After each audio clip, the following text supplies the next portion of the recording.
بسم اللہ الرحمن الرحیم۔ ایاک نعبد و ایاک نستعین۔ جنریشن زی کو درپیش مسائل۔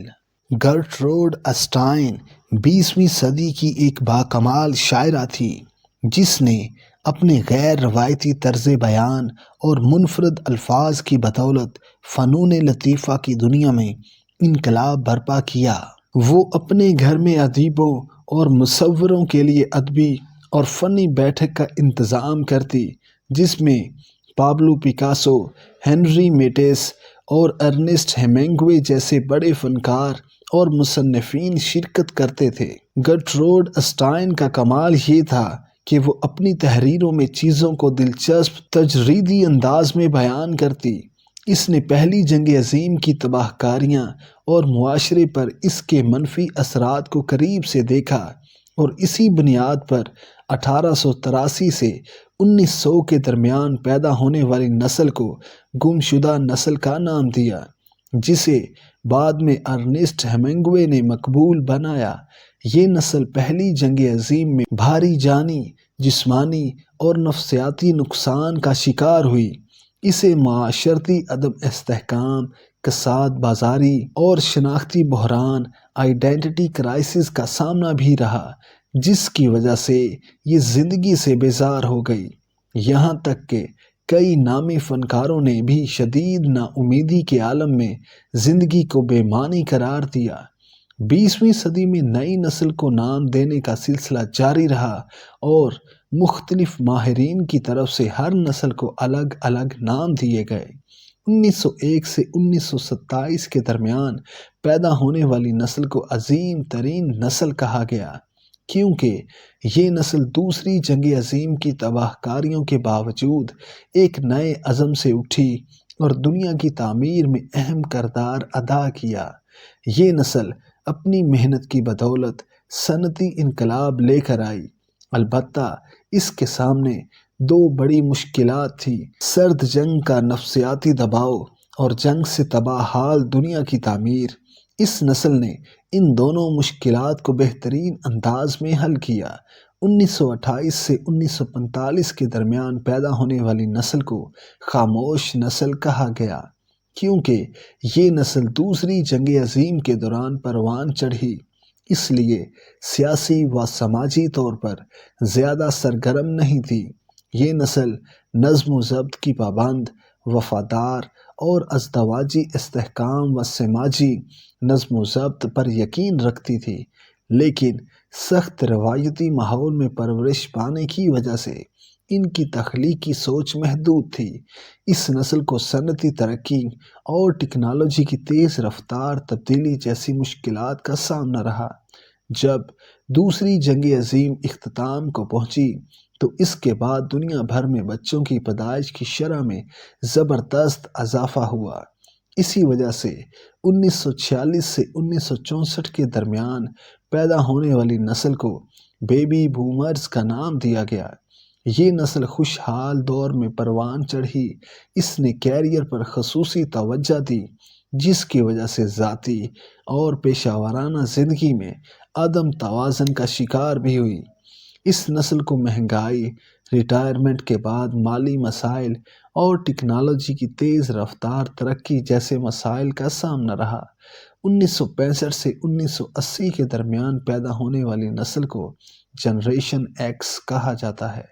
چونکہ یہ نسل کسی خاص حوالے سے جڑی نہیں تھی، اس لیے اسے ایکس کا نام دیا گیا۔ یہ نسل کمپیوٹر اور ویڈیو گیمز کے ساتھ پروان چڑھی۔ اس نسل کے افراد خود مختار، حقیقت پسند، محنتی اور فیصلہ سازی کی اچھی صلاحیت رکھتے تھے۔ البتہ اس نسل میں طلاق کی شرح سب سے زیادہ تھی۔ 1990 کی دہائی میں معاشی عدم استحکام کے اثرات اس نسل پر پڑے، اور یہ ورک لائف بیلنس جیسے سنگین مسائل کا شکار ہوئی۔ 1981 سے 1996 کے درمیان پیدا ہونے والی نسل کو جنریشن وائی کہا گیا، چونکہ اس نسل نے دوسرے ہزاریے 20ویں صدی سے تیسرے ہزاریے 21ویں صدی میں قدم رکھا تھا، اس لیے اسے مائلینیلز بھی کہا جاتا ہے۔ یہ نسل ڈیجیٹل انقلاب اور گلوبلائزیشن کے دور میں پروان چڑھی۔ یہ ملٹی ٹاسکنگ کی صلاحیت رکھتی ہے، البتہ اس میں بے صبرا پن بھی پایا جاتا ہے۔ یہ مختصر وقت میں زیادہ نتائج چاہتی ہے اور معاشی استحکام حاصل کرنے کی فکر میں دباؤ کا شکار رہتی ہے۔ اس نسل کو مہنگائی، بدلتی دنیا اور ٹیکنالوجی کی تیز رفتار ترقی جیسی مشکلات کا سامنا رہا۔ 1997 سے 2012 کے درمیان پیدا ہونے والی نسل کو جنریشن زی کہا جاتا ہے۔ یہ نسل مکمل طور پر ڈیجیٹل دنیا میں پلی بڑھی، جہاں اسمارٹ فونز اور سوشل میڈیا زندگی کا لازمی حصہ بن چکے ہیں۔ یہ نسل انٹرنیٹ، موبائل ایپس اور آن لائن تعلیم حاصل کرنے کی ماہر ہے۔ یہ نوکریوں کے بجائے اپنا کاروبار کرنے اور اسٹارٹ اپ سے شروع کرنے کو ترجیح دیتی ہے۔ معلومات کی فوری رسائی کی وجہ سے تیز سوچنے اور فیصلے کرنے کی صلاحیت رکھتی ہے۔ یہ نئی ایجادات، مصنوعی ذہانت اور ٹیکنالوجی میں بھرپور دلچسپی رکھتی ہے۔ 2013 سے 2025 کے درمیان پیدا ہونے والی نسل کو جنریشن الفا کہا جاتا ہے۔ یہ نسل جدید ترین ٹیکنالوجی، مصنوعی ذہانت اور روبوٹس کے ساتھ پروان چڑھ رہی ہے۔ یہ تیزی سے سیکھنے کی صلاحیت رکھتی ہے۔ یہ روایتی ذریعہ تعلیم کے بجائے آن لائن علم حاصل کرتی ہے اور آرٹیفیشل انٹیلیجنس ٹولز کا بھرپور استعمال کرتی ہے۔ 2026 سے 2040 تک پیدا ہونے والی نسل کے لیے جنریشن بیٹا کا نام تجویز کیا گیا ہے۔ اس نسل کو کیا کیا مشکلات درپیش ہوں گی، فی الحال کچھ کہا نہیں جا سکتا، البتہ آج کی تحریر میں ہم جنریشن زی کے مسائل پر بات کریں گے کہ یہ نسل کس قدر مشکلات کا شکار ہے۔ جنریشن زی ایسی نسل ہے جس کے سامنے ترقی یافتہ ٹیکنالوجی موجود ہے۔ جنریشن زی نے ٹیکنالوجی سے بھرپور فائدہ اٹھایا، البتہ سوشل میڈیا نے اس کی ذہنی اور نفسیاتی صحت پر کچھ سنگین منفی اثرات بھی مرتب کیے۔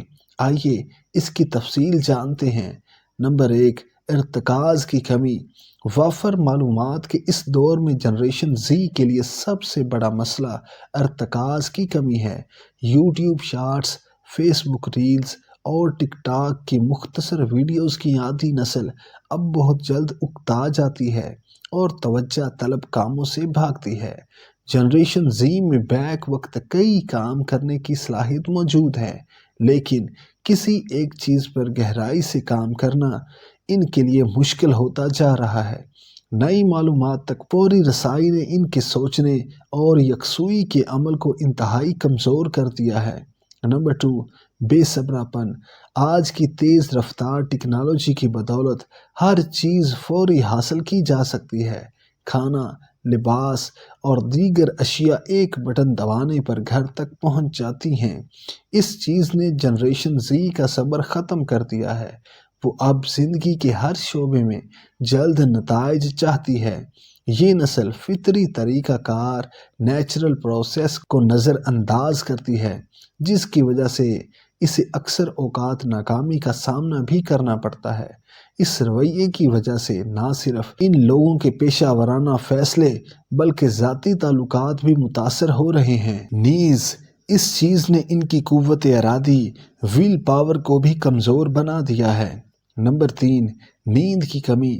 جنریشن زی کے اکثر افراد رات گئے تک موبائل فون کا استعمال کرتے ہیں۔